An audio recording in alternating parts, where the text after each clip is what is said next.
What up, Fightful fam? Shaquille Madjouri here. You can call me Shaq. And today I've got with me in the sunny, wherever she is, Ashley Yoder. How are you? Hi, thanks for having me. I'm in Temecula, by the way, Lovely weather today. How's it California. going? It's going. It's really nice out today. It's not too hot. Nice and Now, sunny. now, Ashley, you are not only a badass UFC fighter, but I think low-key one of the better Instagram meme posters that we've got in the sport. I saw something you posted. It was like a dude on the side of the street sitting in like a sofa, and it got me thinking, how has quarantine changed you? Yeah, that one was pretty funny. That was actually someone said that guy's from Texas. Mm. But quarantine, I think for me has been opening my farming and gardening skills. One of the things I started was like a little apocalypse garden. When I got really like locked down, so I was like, man, I gotta learn how to feed myself. And literally, I would just have to live off tomatoes and probably some jalapenos and a few lemon cucumbers. But I made them; they're still alive. So I'm kind of an accomplishment and a goal that I didn't think I could ever keep a plant alive for this long. That's super cool. Yeah, we've got a lot of plants, but the turnaround in our house is rather short. What's like the easiest vegetable to grow, and what's one of those more like expert level produce? Tomatoes. Tomatoes don't ever stop, man. They just grow, grow, grow. But no, tomatoes, or I'd have to say zucchinis too. But actually, when I started it all, I started them all from seeds. Hmm. There's an eggplant one that's like blooming now, so I'm actually kind of curious to see if it was. I thought it wasn't gonna make it, but it's we shall see. I don't even like eggplant. I just thought it would be a good idea. Yeah, eggplant's kind of nasty. That's one of the cool things about quarantine. There's like the whole bread baking trend. I've just resorted to playing video games. Whatever. Oh, I Each also their learned how own. to play video games too. Lovely. Congratulations. What are you playing? Call of Duty. Call of Duty. They Perfect. told me I could make a gold gun, and I was sold. Sold. That's all it took. Yeah, so I've been playing. I got a bunch of gold guns now and some pink ones.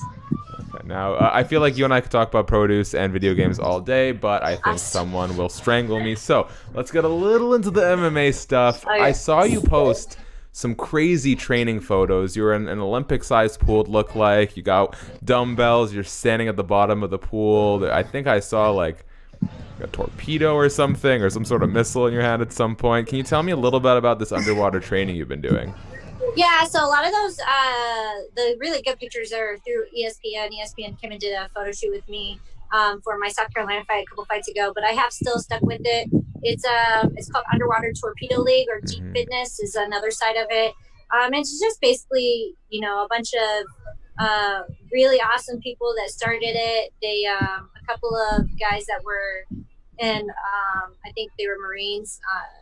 Or diving, and so they just kind of started this league where the torpedo league is like a game underwater. It's actually pretty cool. They've gone pretty far with it, but for the purposes of fighting, I use it for getting acclimated to stay calm in intense situations. When you're at a bottom of a pool that's 14 feet 16 feet deep, and you have two 15-pound dumbbells, and you have people holding on to you, and you have to walk a pretty good distance across the pool. It takes a lot of, not just, it's more mental than actual Hmm. athletic ability, because the weights are going to help you. The people drag you a little bit, but at the end of the day, it's just staying calm in those situations that a lot of fighters will get in grappling. We're tired, we're bleeding, and staying calm in those has really helped me. So, Yeah, you've put a literal spin on fighting in deep waters. yeah. What do you think is so you talk about the mental edge. In what other ways is that sort of preparing you for upcoming fights? Because I know Max Griffin was doing some underwater training, and he was saying that his cardio and his stamina was kind of hitting new peaks. Yeah, of course, that comes along with the territory if you're doing it enough. And everybody takes something from it. For me, it's definitely the calm. But we do like burner rounds where you're blowing out your lungs, and you're doing breath hold. So you're trying to build up that VO2 max and your respiratory, just strengthening it. So that's another side of it too. So definitely the breathing aspect is a whole entity in itself. But it's a lot of fun. You should try it.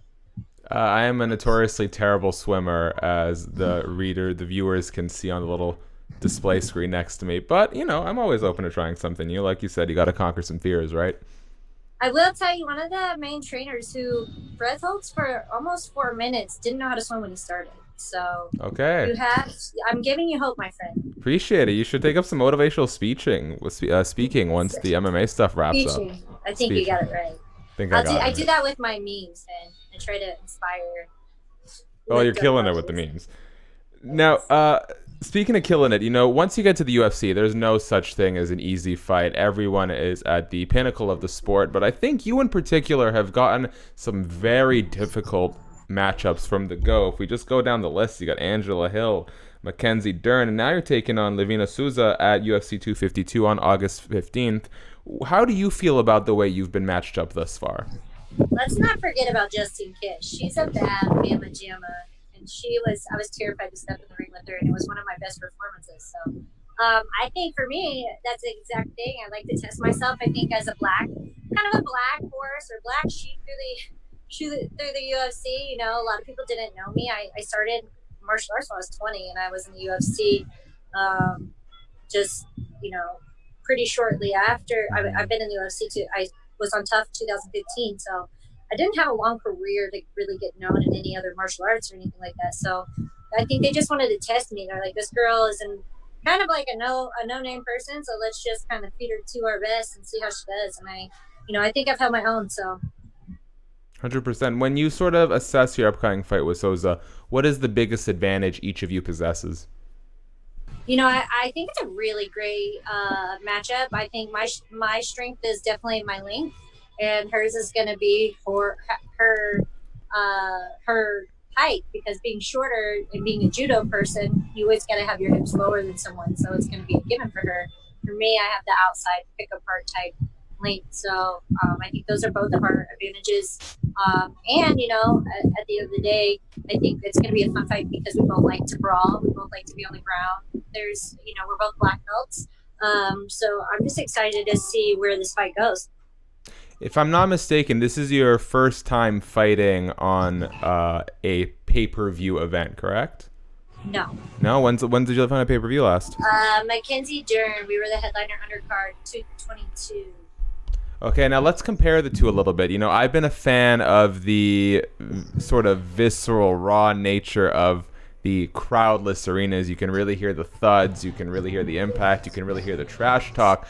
But when you have a fight that I think has as much historic value as Cormier versus Miocic 3, I'm kind of missing the live energy. What does it mean for you to be on a card that has such important stakes?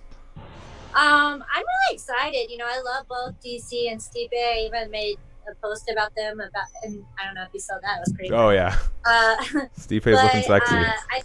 The advantage, it's definitely going to be missed. I mean, there's a couple of advantages. One, I was on Tough and it was very quiet, especially the very first fight.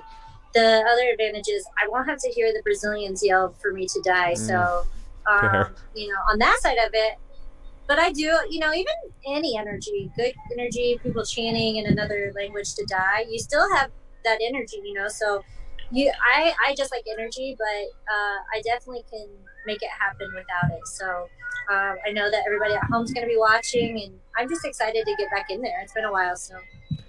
Ashley, as we wrap up, I am curious, last question for you. Is Carole Baskin guilty?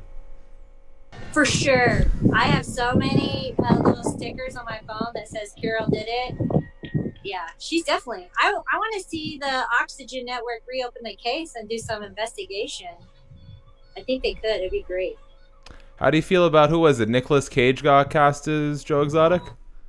Yeah, I don't know about all that. I mean, I was even kind of, when I watched Joe Exotic, it definitely was like, holy crap, because you're like, that person's worse. That person's worse. Really? They're all kind of bad, but at the end of the day, like, entertainment is entertainment, and I think they got what they were trying to get, the shock factor. So yeah, that was definitely something. I like to laugh. So the funny parts of it, it's sad that the way they mishandled animals. I'm 100% against that. Mm-hmm. So I don't really post too much anymore about it because of that factor. But I do think it's really funny, and anytime I see like a funny meme of Joe Exotic where they put the president's face on Joe, it's priceless. You just can't not laugh, not laugh. So I just Ash, Ashley, I want to thank you so much for the time today, talking about the fights, talking about some produce, some Tiger King. You fight Livia Renata Souza at UFC 252 on August 15th.